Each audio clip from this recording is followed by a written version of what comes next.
Erika Latorre me dijo, tenés que entrevistar a Beatriz para tu serie de diseño feminista. Ella vino a Buenos Aires y nos dio un taller genial para las chicas de Más Mujeres UX, o sea, a las diseñadoras de interacción. Y como saben, me encanta seguir recomendaciones, así que acá estamos. Otra cosa que me encanta es entrevistar a gente que estudió otras cosas y no diseño, y luego se hizo diseñadora. Y Beatriz Macarrón, es uno de estos casos geniales. Escuchemos su historia. Mi nombre es Mariana Salgado, esto es Diseño y Diáspora.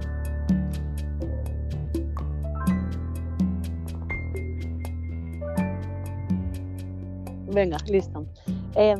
Bueno, pues buenos días. Yo soy Beatriz Macarrón, actualmente soy la líder de la disciplina de diseño de experiencia de empleado en el grupo Telefónica y llevo unos cuantos años trabajando desde el diseño para la transformación de la vida de las personas, eso entendiéndolo en sentido muy, muy amplio. ¿Y qué estudiaste? Pues mira, mi background es bastante diverso. Yo creo que en el entorno del diseño y próximo al diseño de servicios, el background de la gente es bastante diverso, el mío también lo es. Yo estudié Derecho y por vocación he sido abogada muchos años, pero luego lo fui complementando con formación de posgrado de muy diversa índole en temas de género, de inclusión social y de diseño, obviamente, ¿no? Diseño de servicios e innovación. O sea, ¿que hiciste posgrados en todas esas cosas o hiciste, cómo Sí, es? ¿Qué estudiaste exactamente? Sí. Tengo 2 másters relacionados con el derecho puramente,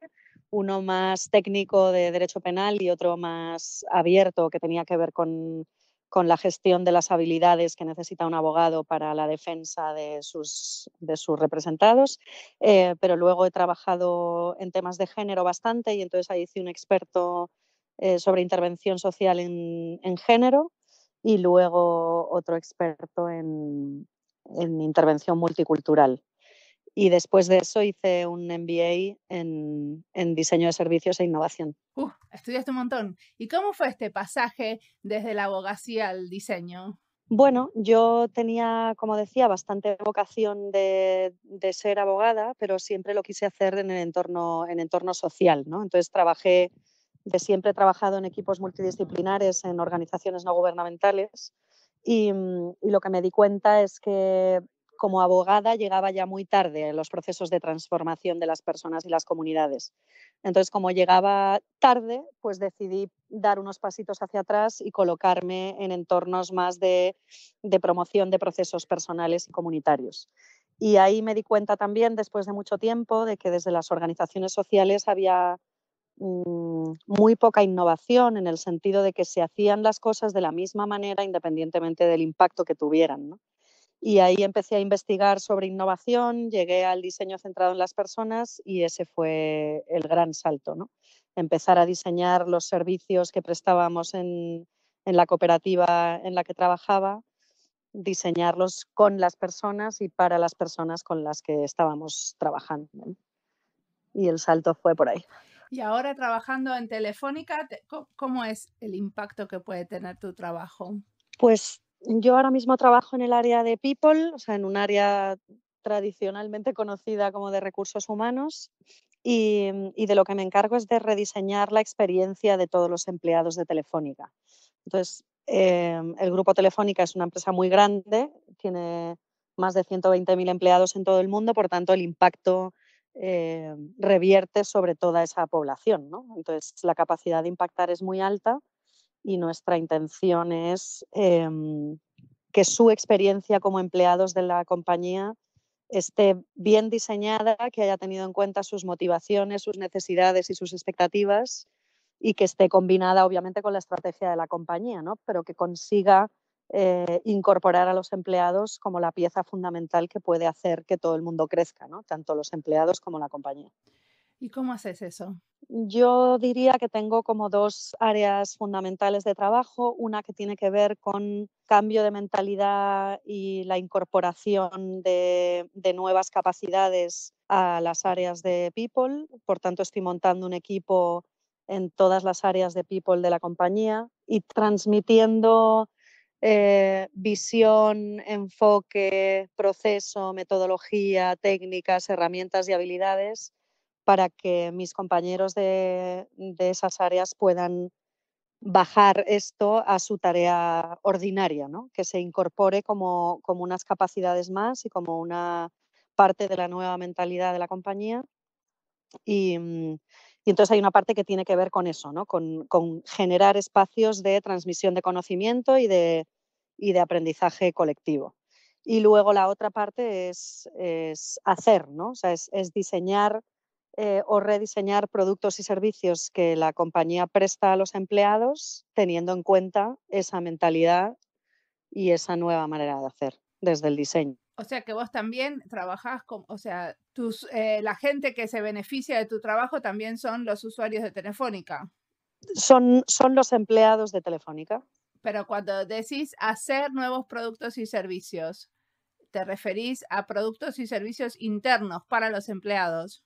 Correcto. Desde que una persona entra en un proceso de selección para la compañía hasta que la abandona, sean cuales sean las razones, todo lo que pasa entre medias es susceptible de ser diseñado, de la misma manera que se puede diseñar la experiencia de un cliente, ¿no?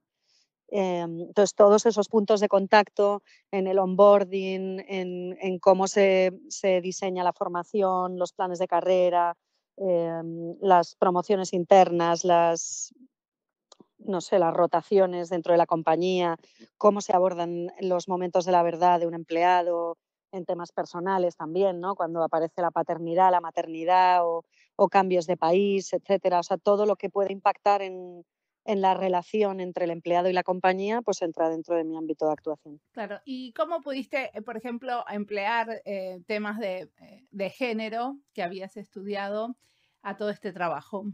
Bueno, en la compañía llevo muy poquito tiempo y ahora, o sea, tampoco tenemos un proyecto en el que yo haya participado desde el principio, aunque sí hay un trabajo bastante interesante dentro de la compañía en términos de gestión de la diversidad y de cómo acompañar la diversidad, y entre esas posibilidades está la cuestión de género, ¿no? Pero como es algo que he tenido que aplicar en mi trabajo anterior, es algo que me sale por defecto, o sea, mirar con esa perspectiva me sale por defecto en todo lo que hago y trato de mantener, pues cuando hacemos una investigación, de mantener esa perspectiva en la definición de las muestras para la investigación, como en la parte de la gestión de esa diversidad de género podemos tener pues puntos ciegos o sesgos o tal. Y, por ejemplo, hemos hecho un proyecto dentro del área que ha sido un proyecto muy tecnológico, pero muy vinculado al tema de género, con los sesgos cuando lanzamos, por ejemplo, una oferta de empleo, ¿no? Como hay palabras que a las mujeres, por el hecho de estar en este rol de género, nos resultan, nos alejan, ¿no? O nos impiden incluso postularnos para un puesto, porque el lenguaje utilizado en esa descripción del empleo nos hace pensar que no es para nosotras, ¿no? Entonces eso lo hemos hecho con tecnología, pero aplicado a temas de género, y estamos cambiando nuestra manera de describir un puesto de trabajo, por ejemplo. Pero ¿qué es lo que desarrollaron de tecnología? O sea, ¿desarrollaron algún software que les permite identificar esas palabras? En base de análisis de texto, en base a análisis de texto y de la aplicación de un algoritmo, hemos podido ver cómo afecta eso al sesgo de género. Y entonces hemos visto qué palabras nos echan para atrás y las hemos cambiado por otras. ¿Y puedo saber qué palabras son, por ejemplo? Me da curiosidad. No, eran palabras bastante técnicas, o sea, de cómo describes algunos puestos, sobre todo tecnológicos y así, y estamos tratando de describir de otra manera. ¿Y querés contarme algún proyecto del que te sientas orgullosa que hayas hecho, aunque no sea en Telefónica, que hayas hecho antes? Bueno, en general me suelo sentir bastante orgullosa de los proyectos que hacemos porque me han resultado normalmente como puntos de inflexión en mi propio trayectoria, ¿no? Ahora estamos empezando uno que lo cuento por reciente, ¿no? Pero que me parece muy interesante y tiene que ver con cómo incorporamos, pero no solo cómo incorporamos, sino cómo retenemos a determinados perfiles en la compañía para que encuentren que este es el lugar en el que quieren trabajar, ¿no? O sea, los nuevos perfiles de las nuevas generaciones, aunque no solo está vinculado con la edad, sino con esas capacidades y esos intereses que están más orientados al futuro o que están trayendo las nuevas generaciones, pues hace que en compañías muy grandes y con mucha trayectoria, es decir, Telefónica tiene casi 100 años, pues no sea fácil que permanezcan en la compañía o que encuentren su sitio dentro de ella, ¿no? Y entonces estamos tratando de analizar cuáles son las palancas que a estas nuevas generaciones con esos perfiles más tecnológicos y más vinculados a, bueno, incluso al emprendimiento o al intraemprendimiento, cómo podemos generar una experiencia que les haga permanecer y seguir creciendo dentro de una compañía tan grande. Y ese, por ejemplo, a mí me hace mucha ilusión porque creo que es muy potente que seamos capaces de transformarnos culturalmente para incorporar nuevos talentos, nuevas maneras de mirar, nuevas maneras de trabajar, ¿no? Y luego, pues proyectos de los que he podido estar muy orgullosa en otros momentos, pues en mi época anterior en la que trabajaba en la ONG, en la organización social, pues diseñar un modelo de atención, era una cooperativa de intervención social y lo que diseñamos fue un modelo de atención que girase en torno a la persona y no en torno a nuestras áreas o departamentos, ¿no? Que era como lo más obvio, ¿no? Que trabajáramos pues los trabajadores sociales, los educadores, los psicólogos, la abogada, el no sé qué, y cada uno tenía su ámbito de trabajo y no había muchos silos, ¿no? Por decirlo de alguna forma. Entonces, ponernos en el lugar de las mujeres a las que acompañábamos y repensar todo el proceso en función de ellas y no de nosotros, pues fue un proyecto muy bonito y que cambió completamente esa experiencia de prestación de servicio. Ese me gustó mucho. ¿Y cómo lo hicieron?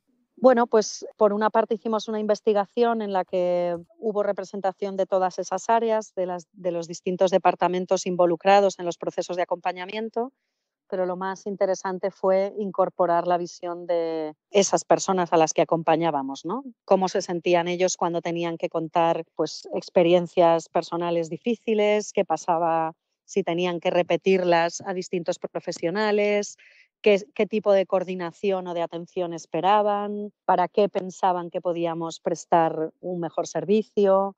Y bueno, pues todo eso se puso en conjunto y se dieron pues diferentes conceptualizaciones de soluciones y al final, bueno, pues logramos llegar a un proceso distinto basado en los pilares que habíamos construido entre todos y bueno, pues que se fue refinando poco a poco en la práctica, ¿no? Pero cambió la forma de trabajar completamente. Y bueno, a mí ese tema, por ejemplo, me interesa especialmente porque yo vi casos acá de, por ejemplo, chicos con problemas que le cuentan a un maestro especial, por ejemplo, en el secundario, sus problemas, pero por una cuestión legal, no sé, los maestros no pueden hablar de esos problemas personales con otros maestros, lo Ujú. cual termina siendo un problema porque no es toda la comunidad de maestros que puede proteger al chico, sino que solamente uno que es el que tiene la información. Y cuando pasan cosas, entonces los otros maestros no saben por qué pasan. O sea, bueno, acá el- el secreto y es una cosa como muy importante. Entonces, yo creo que ustedes tenían algo muy parecido, ¿no? Que en general entre los profesionales seguramente no se pueden pasar mucha información a menos que la persona lo autorice. Claro, pero justamente la cuestión estaba en que acababa pidiendo cada profesional a esa persona la autorización para tener conocimiento de su propio relato vital, ¿no? Y la reflexión fue decir, hombre, si estás dentro de la misma organización y van a atenderte o van a prestarte un servicio 5 profesionales distintos, ¿qué te parece si a lo mejor tú cuentas el relato principal se lo cuentas a una persona, que es la persona de referencia con la que vas a estar trabajando más codo con codo, pero esa información se la puede trasladar a los demás en la medida en la que la necesitan para llevar a cabo su trabajo y tú no tienes que contar todo 5 veces. Y eso, cuanto más difícil es la vida de la persona, pues mejor les parecía, ¿no? Porque al final, si una mujer ha sufrido violencia de género y tiene que contar 5 veces la paliza que le dio su pareja ayer, pues es bastante más difícil que si lo tiene que contar solamente una vez, ¿no? Y entonces tratamos de acoplarnos más bien a lo que estas mujeres necesitaban y no al revés, ¿no? Y entonces ahí consensuamos esa manera de trabajar con las propias personas. Entonces eso no supuso en realidad ningún problema, sino al revés, ¿no? Aligerar el proceso y aligerar la parte más dolorosa de compartir el relato personal. Buenísimo. Y también estuviste dando, me contó un pajarito que estuviste dando talleres de género a diseñadores en Buenos Aires. ¿Me contás sobre ese Bueno, proyecto? hay una parte de mi vocación que tiene que ver con compartir experiencias y conocimientos, ¿no? No es que yo tenga un conocimiento especial, pero sí me gusta compartir lo que sé y lo que me ha pasado con la comunidad de diseño en este caso, ¿no? Me parece que uno debe devolver gratis lo que ha recibido gratis, en el sentido de que son cosas que te han pasado, aprendizajes que has obtenido por según qué experiencias, ¿no? Y yo creo que eso a mí me gusta cuando otros lo comparten conmigo, porque me permite aprender o me permite incluso evitar errores futuros, y creo que eso es bonito compartirlo. Y yo ahí pues siempre me muestro dispuesta a cualquiera que quiera pedirme que dé un taller, una charla, un curso, un no sé qué. Yo lo hago gustosa, porque si lo que tengo que contar le interesa a alguien, lo comparto sin ningún problema, ¿no? Y además me gusta generar espacios como de construcción colectiva y no tanto solo de contar yo, sino de incorporar las experiencias de la gente que participa. Y por cuestiones laborales he tenido mucha relación con la comunidad de diseño en Argentina, en Buenos Aires, y me gusta, pues he participado en la Global Service Jam que hubo en Buenos Aires en marzo, me parece, y luego pues ahí generé vínculo también con Más Mujeres UX, que es un colectivo de mujeres, obviamente, y ahí me pidieron que participara y lo hice, ¿no? Entonces conté un poco cuál era mi experiencia como diseñadora en el entorno de trabajo, tanto en un entorno social como en un entorno de consultoría, y ahora en un entorno de una empresa multinacional. Y conté un poco cuáles eran mis aprendizajes en todos los ámbitos, y esta parte, como decía antes, que me sale por defecto, la de la perspectiva de género, pues también, ¿no? Hicimos sobre todo como un trabajo de ver qué pensábamos, qué opinan en las empresas al respecto del rol del diseño, y cómo podemos darle la vuelta, porque hay algunas opiniones como muy simplistas de lo que podemos aprender, o sea, aportar, o muy operativas. Y entonces, bueno, pues la capacidad de aportar valor del diseño en una empresa yo creo que es muy alta, y aún tenemos que ganar mucho terreno ahí, ¿no? Y es verdad que yo creo que en el diseño se está haciendo mucho esfuerzo por trabajar desde la perspectiva de género, y hay muchas diseñadoras muy buenas que están peleando por ocupar ese espacio, y yo creo que hay que seguir porque, bueno, porque nos queda camino, nos queda camino. ¿Y en tu taller en qué consistía? ¿Cuál era el objetivo del taller, por ejemplo? Pues el objetivo del taller tenía que ver, en términos muy generales, con conectar el valor del diseño a los objetivos de negocio, ¿no? Muchas veces a los diseñadores nos pasa que nos quedamos en un plano desconectado del impacto en el negocio de lo que esa empresa hace, ¿no? O de lo que la consultora puede llegar a hacer. Y la idea era acortar esa distancia y poner foco no solo en nuestros procesos y metodologías, y no perdernos ahí, sino en incorporar como horizonte los objetivos de la propia compañía, y aprender de objetivos estratégicos empresariales, conectar KPIs con el diseño y ser capaces de medir el impacto del diseño ahí. Y obviamente la perspectiva de género ahí cabe, y no solo en lo que estoy diseñando, sino en cómo trabajo, ¿no? Cómo es la relación que se establece entre las diseñadoras y la empresa, o entre otros equipos dentro de la compañía. Y yo creo que esa perspectiva está, y igual que las empresas tienen una opinión de lo que aporta el diseño, también lo tiene de las diseñadoras mujeres, y toda esa perspectiva pues hay que incorporarla ahí, y es una especie de militancia bueno, que debe estar ahí. Y, o sea que cuando se va la gente de tu taller, lo que terminan entendiendo es cómo el diseño se acerca al negocio, pero también cómo se puede hacer el negocio a través de tener más en cuenta el género, ¿cierto? ¿Entendí bien? Sí, y cómo está más ajustado a la realidad si incorporas esa perspectiva de género, que no es la única perspectiva de diversidad que desde mi opinión se debe tener en cuenta, pero que es una perspectiva bastante potente y que aún necesita mucha conciencia, ¿no?, en la incorporación en el diseño de experiencias.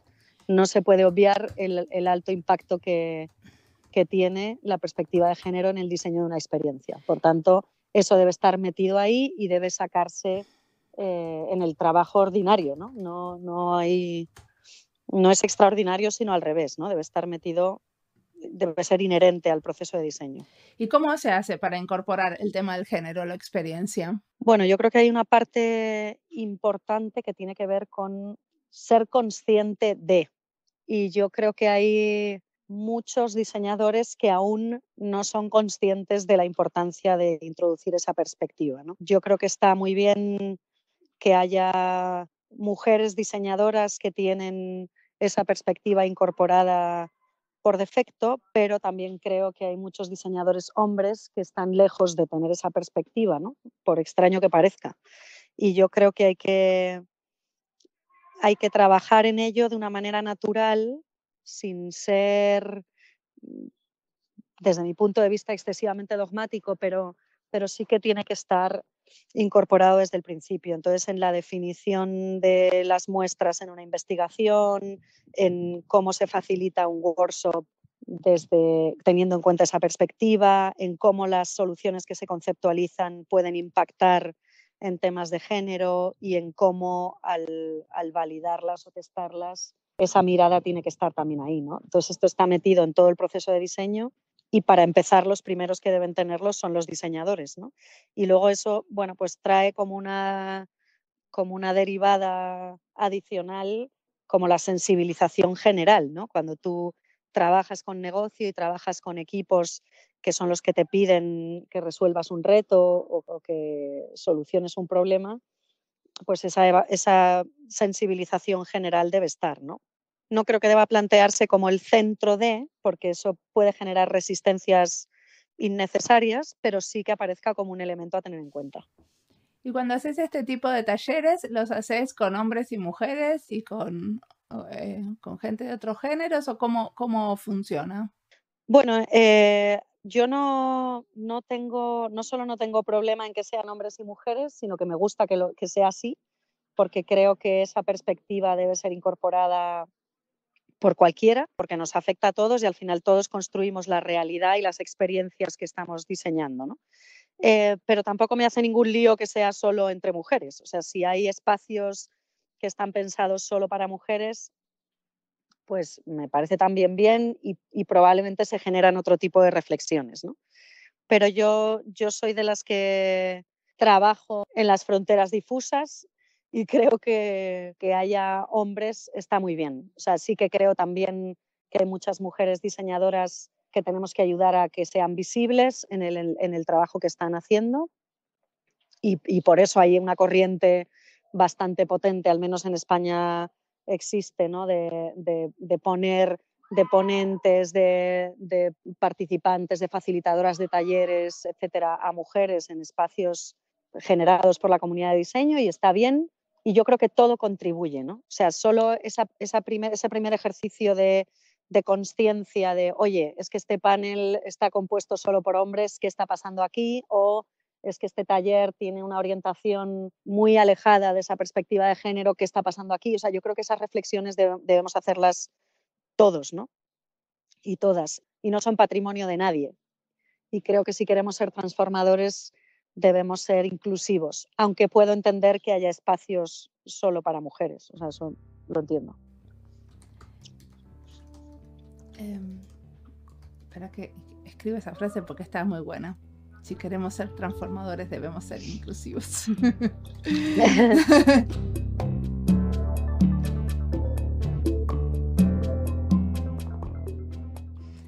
Yo quiero trabajar en una organización donde la persona que recluta, o sea, el personal de recursos humanos, entiende de diseño. Beatriz entiende que ella es diseñadora de servicios internos para la empresa y usa métodos de diseño para mejorarlo. Está buenísimo. Sigamos escuchando. ¿Participás de algún colectivo de diseño feminista o de diseño con perspectiva de género? Ahora mismo no. Soy más ahora de ir picando de unas cosas a otras. He tenido una etapa muy amplia de militancia y ahora mismo estoy en periodo de descanso porque fue una etapa muy exigente para mí a todos los niveles y entonces estoy más disponible que otra cosa, ¿no? Entonces, de donde pues voy a espacios, comparto conocimiento, un poco donde creo que puedo aportar, pero no tengo una pertenencia concreta a un colectivo concreto. No, ahora mismo no. Muy bien. ¿Y qué te ves haciendo en unos años? Bueno, pues lo que creo que me gustaría hacer sería volver al entorno de la innovación social, pero con proyectos de alto impacto. Es decir, cuando he trabajado en el mundo social, he trabajado en organizaciones muy pequeñas, con un impacto muy local, no ya en una ciudad o en una región, sino casi incluso en un barrio o en la zona de un barrio. Entonces había foco muy local. Y yo creo que mi aprendizaje de los últimos años y el tener ahora una perspectiva multinacional trabajando en una gran corporación, el siguiente salto me pide hacer esto mismo en una organización multinacional con alta capacidad de impacto, pero en un entorno de innovación social. Perfecto. ¿Y qué cosas te están inspirando ahora? Pues a mí me ha interesado siempre mucho cuál es el rol que jugamos las personas en procesos de transformación. Y esto es algo que me viene de siempre, ¿no? Cómo el ser humano se embarca o rechaza procesos de transformación en función de qué palancas existen en esos procesos, ¿no?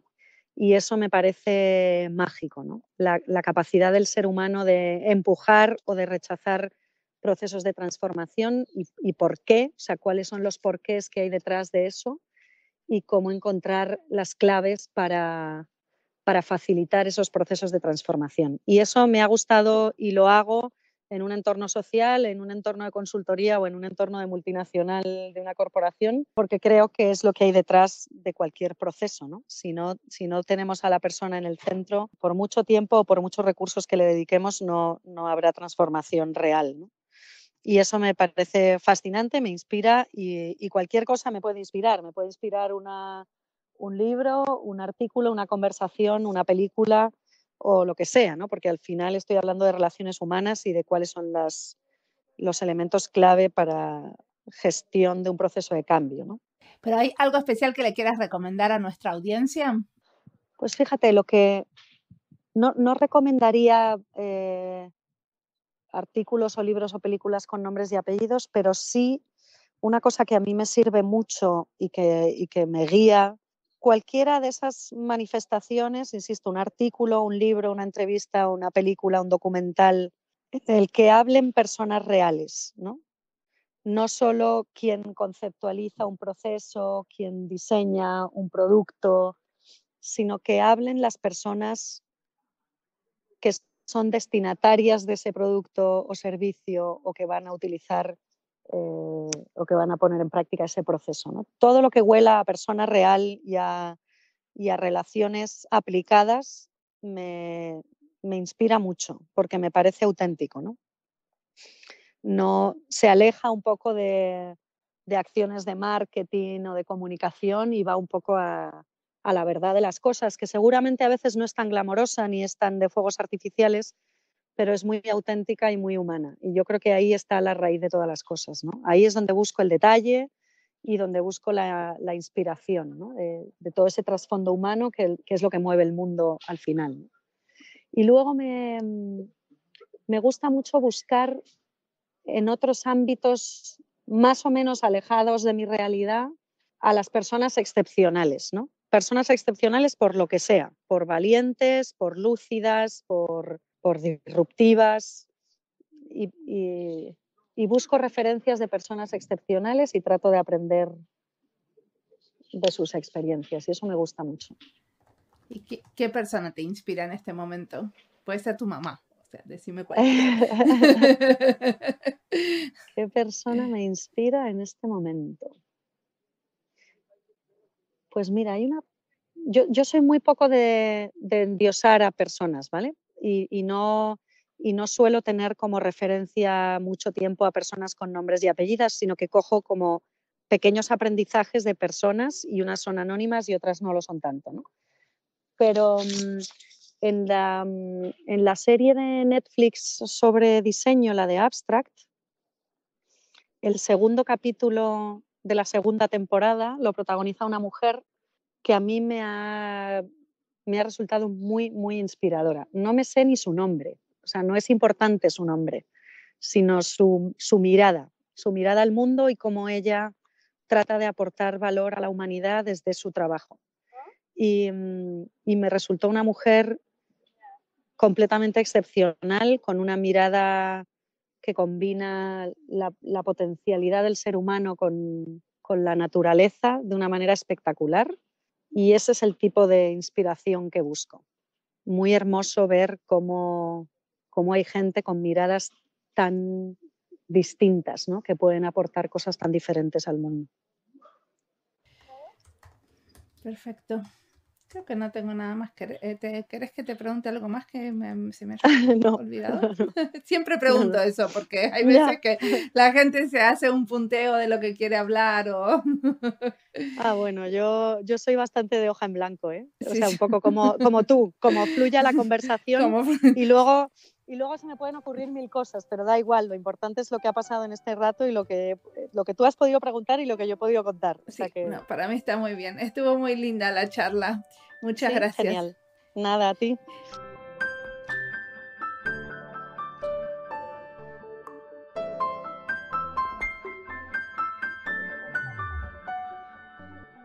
Si todos los de recursos humanos pusieran el esfuerzo en gestión de diversidad, como lo hace Beatriz, no tendríamos los números que tenemos en cuanto a la cantidad de mujeres en posiciones de liderazgo o la cantidad de inmigrantes desempleados. Acá en Finlandia hicieron un estudio científico hace poco donde mandaron muchos CVs, o sea, currículums vitae, de 2.500 personas a diferentes puestos de trabajo. Pusieron los mismos antecedentes laborales y educación, pero con diferentes nombres. Unos tenían nombres finlandeses, otros nombres rusos, iraquíes y somalíes. ¿Qué pasó? A los que tenían nombres finlandeses son a los que más llamaron entrevistas, y a los que tenían nombres somalíes, o sea, que son de piel oscura, son a los que menos llamaron. Pueden ver el estudio, está online. Es una vergüenza y explica muchas cosas de cómo se hacen los reclutamientos de personal.